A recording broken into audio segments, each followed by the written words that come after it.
आज बहुत सारे लोग ऐसे हैं जो कह रहे हैं अगर ईरान की जंग इजराइल के साथ है, ऑपरेशन राइजिंग लायन, हमला इसराइल ने किया है, हमला अमेरिका ने किया है, तो फिर आखिर ईरान मुसलमान कंट्रीज पर क्यों हमला कर रहा तो है? उसने कतर के ऊपर मिसाइल फेंक दिया, या उसने कवेत के ऊपर मिसाइल फेंक दिया, उसने सऊदी अरब रियाद के ऊपर मिसाइल फेंक दिया।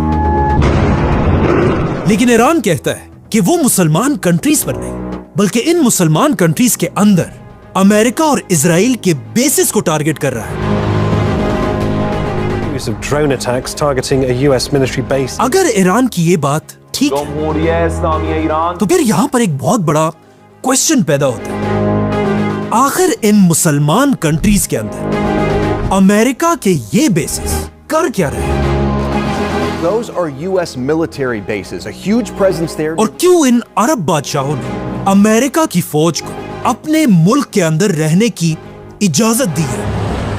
अमेरिका के इन बेसिस को समझने के लिए हमें थोड़ा पीछे जाना होगा, all the way to world war one. World war one मुसलमानों की तरफ से उनकी आखिरी सुपर पावर बहुत ही बहादुरी से लड़ रही थी, उस्मानिया खिलाफत।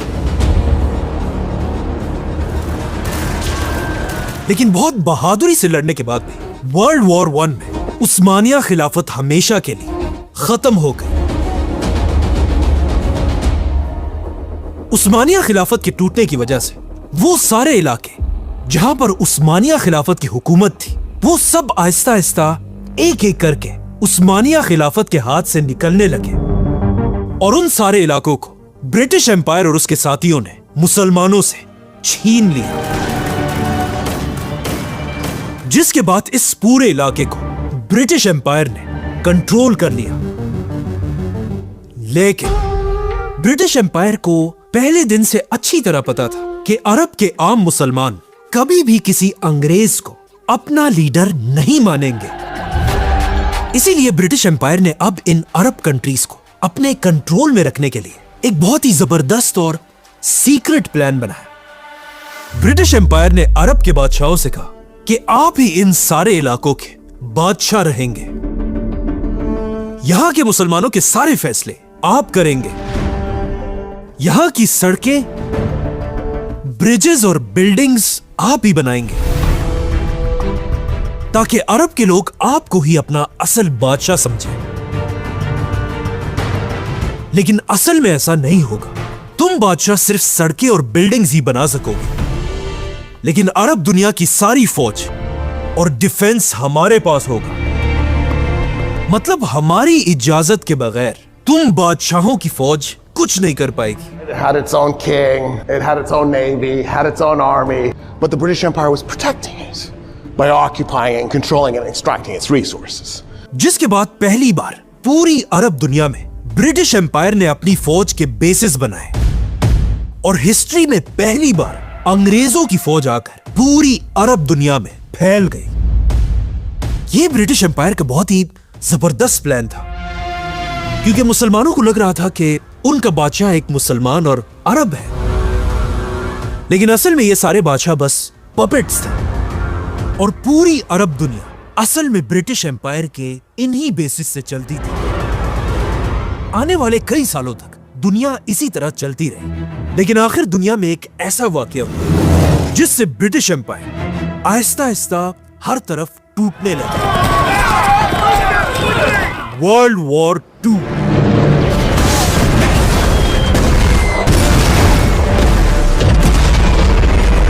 वर्ल्ड वॉर टू में ब्रिटिश एम्पायर और जर्मनी के हिटलर की लड़ाई शुरू हुई।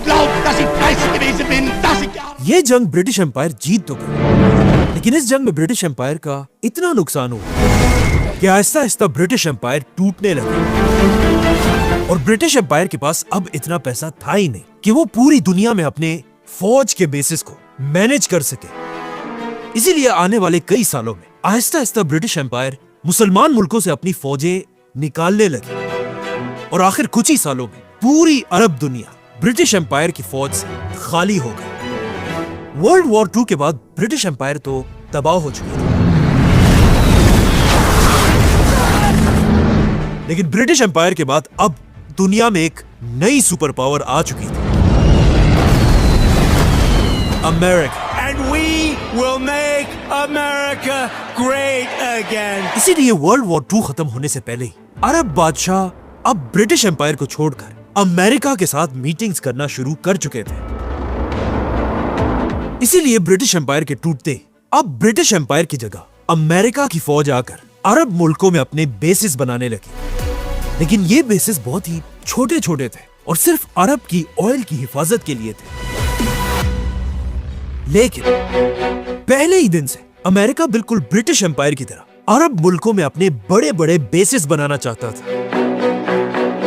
और अमेरिका चाहता था कि जिस तरह इससे पहले ब्रिटिश एम्पायर अपने इन बेसिस से अरब के बादशाहों को अपने कंट्रोल में रखता था, अब उसी तरह अमेरिका अपने बड़े बड़े बेसिस बनाकर इन अरब बादशाहों को अपने कंट्रोल में रखे।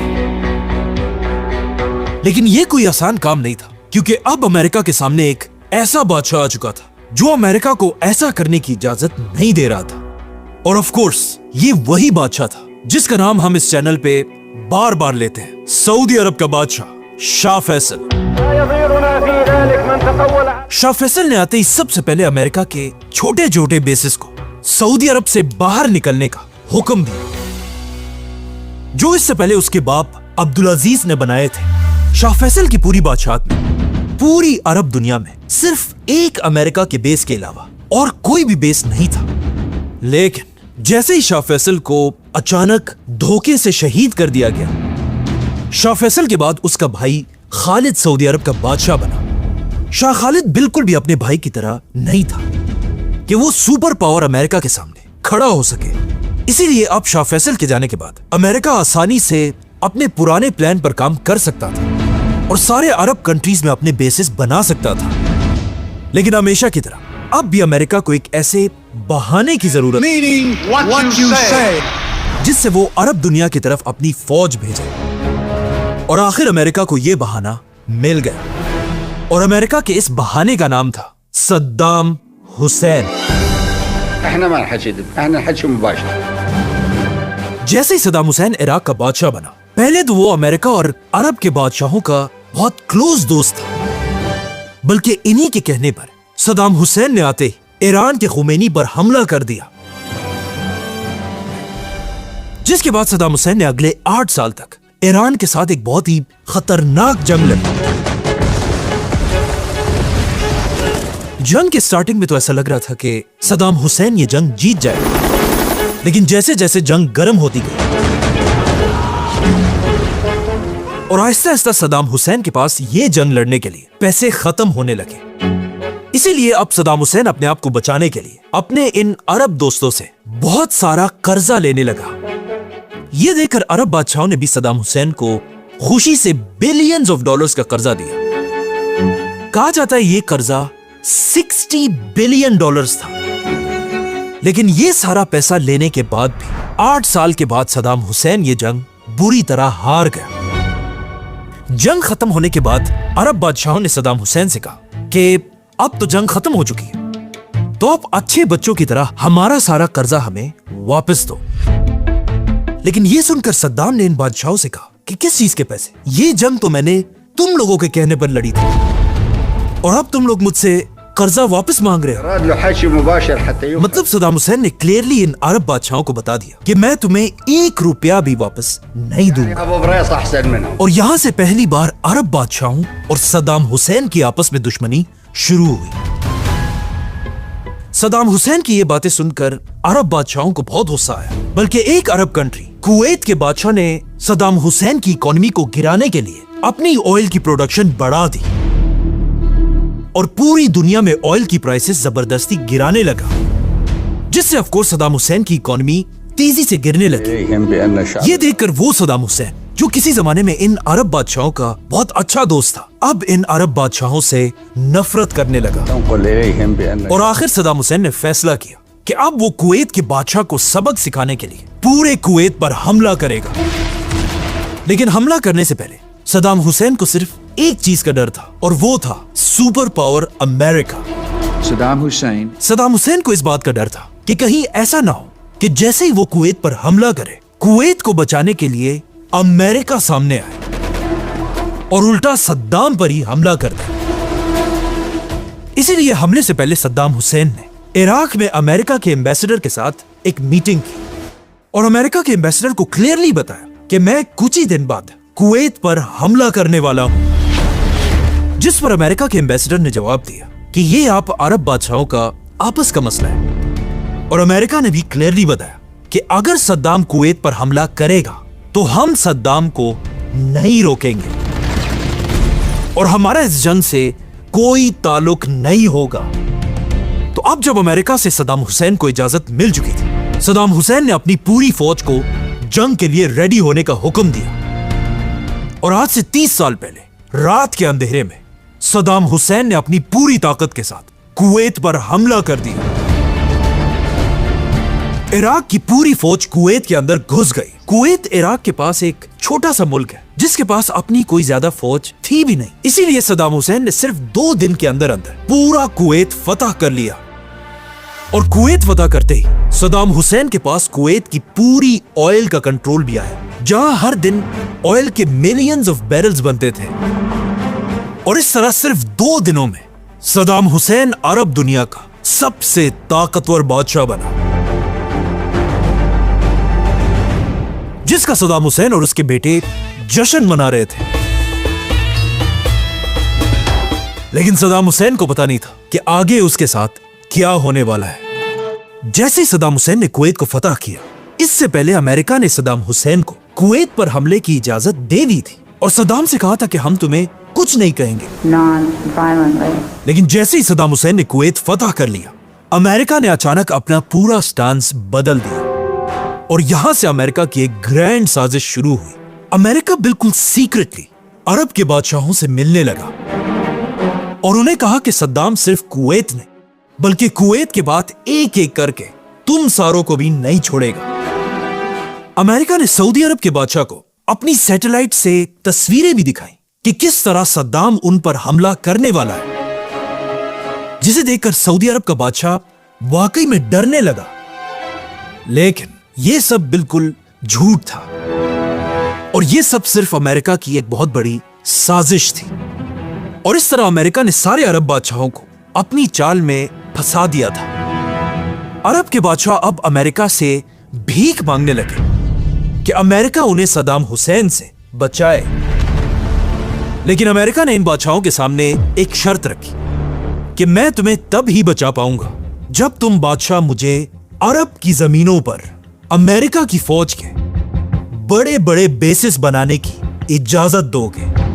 और ऑफ कोर्स सारे अरब बादशाहों ने अमेरिका के सामने अपना सर झुका दिया, जिसके बाद सबसे पहले अमेरिका ने अपना बेस सऊदी अरब में बनाया। और सऊदी अरब को देखकर अरब के बाकी बादशाहों ने भी ऐसा ही किया। और इसी तरह अमेरिका ने अपना बेस कतर, बहरीन और यूएई में भी अपने बेसिस बनाए।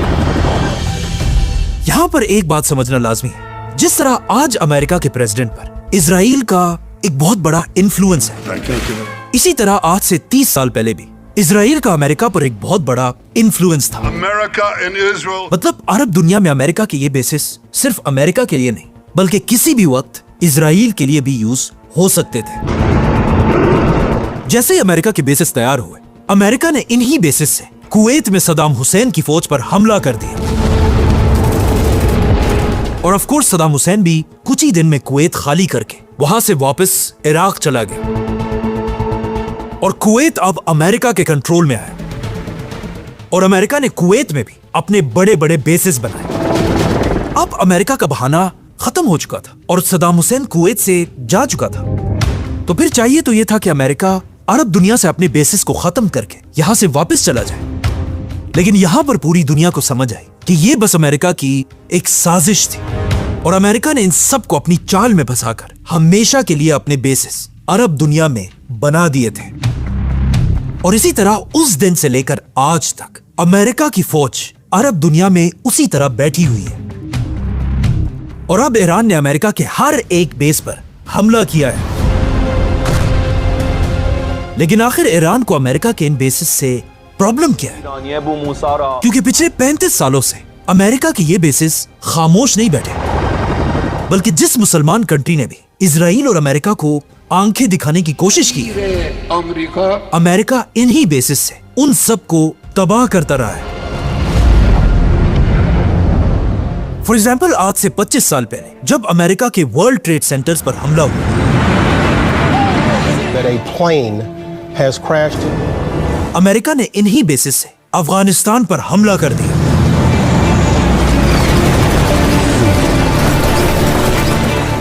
और अफगानिस्तान की गवर्नमेंट को वहां से हटाकर अमेरिका ने वहां भी अपना एक नया बड़ा बेस बनाया, बगराम एयरबेस। और अफगानिस्तान की 20 साल की जंग में अमेरिका इन्हीं बेसिस को यूज करता रहा। अफगानिस्तान के बाद अमेरिका ने अपना दूसरा हमला इराक के सद्दाम हुसैन पर किया। यह हमला भी अमेरिका ने अपने इन्हीं बेसिस से किया था। और फिर अपने इन्हीं बेसिस से अमेरिका ने पूरे इराक को तबाह कर दिया। इन्हीं बेसिस से अमेरिका सीरिया पर भी बमबारी करता रहा और इवन कद्दाफी को भी मारने में अमेरिका के इन बेसिस को कहीं ना कहीं यूज किया गया। और सिर्फ यही नहीं, बल्कि यही वो बेसिस है जिनसे अमेरिका हमेशा इजराइल को प्रोटेक्ट करता रहता है।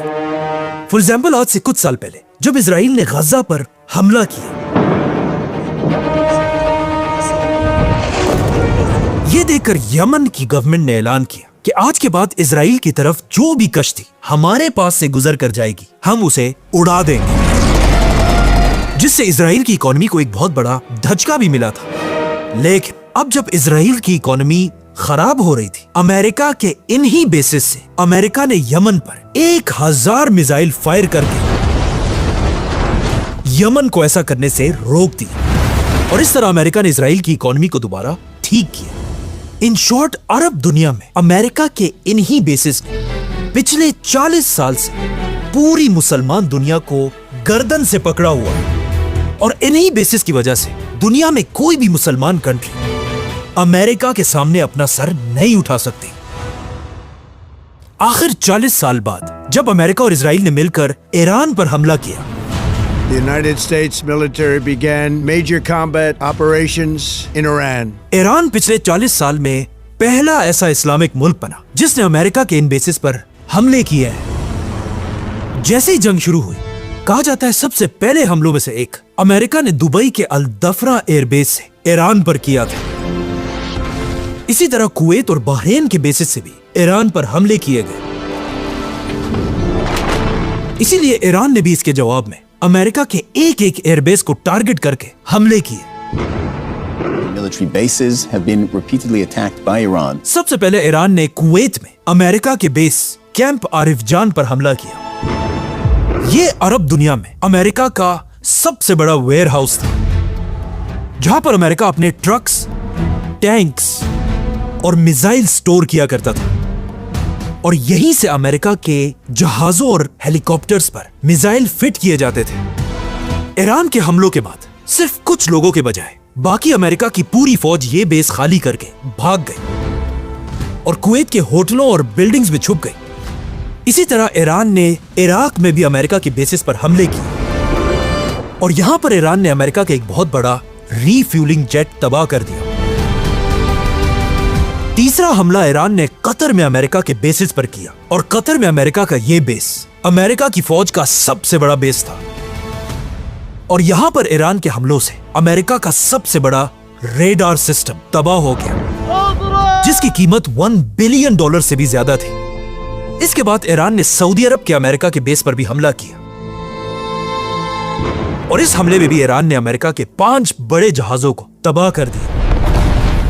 और आखिर ईरान ने यूएई में अमेरिका के बेस पर भी हमला किया और कहा जाता है ये वही बेस है जिससे अमेरिका ने ईरान में एक स्कूल पर हमला करके ऑलमोस्ट 200 बच्चियों को शहीद कर दिया था। ईरान ने ये हमले बहुत ही सोच समझकर किए थे, क्योंकि हमलों से पहले ईरान इन अमेरिका के बेसिस की तरफ 50 या 60 ड्रोन्स भेजता था और अमेरिका के बेसिस के डिफेंस सिस्टम इन ड्रोन्स को गिराने में बिजी हो जाते थे। और जब ये डिफेंस सिस्टम बिजी होता था, तब ईरान अपने हाइपरसोनिक मिसाइल से इन बेसिस पर हमला करता था। ये ऐसे मिसाइल्स हैं जो साउंड की स्पीड से भी तेज जाते हैं, लेकिन ईरान के इन सारे हमलों में एक बहुत बड़ा मसला था। ये सारे मिसाइल और ड्रोन सिर्फ अमेरिका के बेसिस पर नहीं, बल्कि अरब कंट्रीज के कुछ बिल्डिंग्स और होटलों पर भी लगे हैं,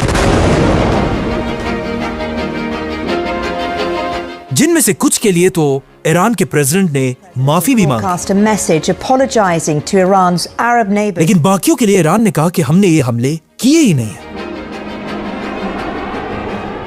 तो फिर क्वेश्चन ये कि आखिर कहां से अरब कंट्रीज में ये हमले हो रहे हैं? कहा जाता है कतर, सऊदी और यूएई में बहुत सारे इजराइल के ऐसे एजेंट्स पकड़े गए Arabia has captured 2 Mossad agents जो इन अरब कंट्रीज में धमाके कर गए। and they are planning bombing here. ये दिखाना चाहते हैं कि ये धमाके ईरान ने किए हैं। In Qatar and Saudi Arabia, authorities arrested Mossad agents planning on committing bombings in those countries. Now, that's weird. ताकि इजराइल एक बार फिर मुसलमानों में शिया सुन्नी वाली बातों को जिंदा करके मुसलमानों को आपस में लड़ा सके। इनके अलावा कुछ बिल्डिंग्स ऐसे भी हैं जिन्हें ईरान खुद टारगेट कर रहा है, और ईरान का कहना यह है कि इन बिल्डिंग्स में CIA और मोसाद ने अपने सीक्रेट ऑफिसेस बनाए हुए हैं, और अमेरिका के इन बेसिस पर इतने प्रिसाइज हमले करने से ईरान ने अमेरिका को भी हैरान कर दिया है। Nobody expected that. We were shocked. और अब ईरान के सुप्रीम लीडर आयतुल्लाह मुज्तबा खामेनाई ने भी ऐलान कर दिया कि जब तक अमेरिका के बेसिस इन मुसलमान कंट्रीज में रहेंगे, ये जंग इसी तरह चलती रहेगी। Israel wants to hurt Iran and Qatar and UAE and Saudi and Bahrain and Oman and Kuwait. And they've succeeded.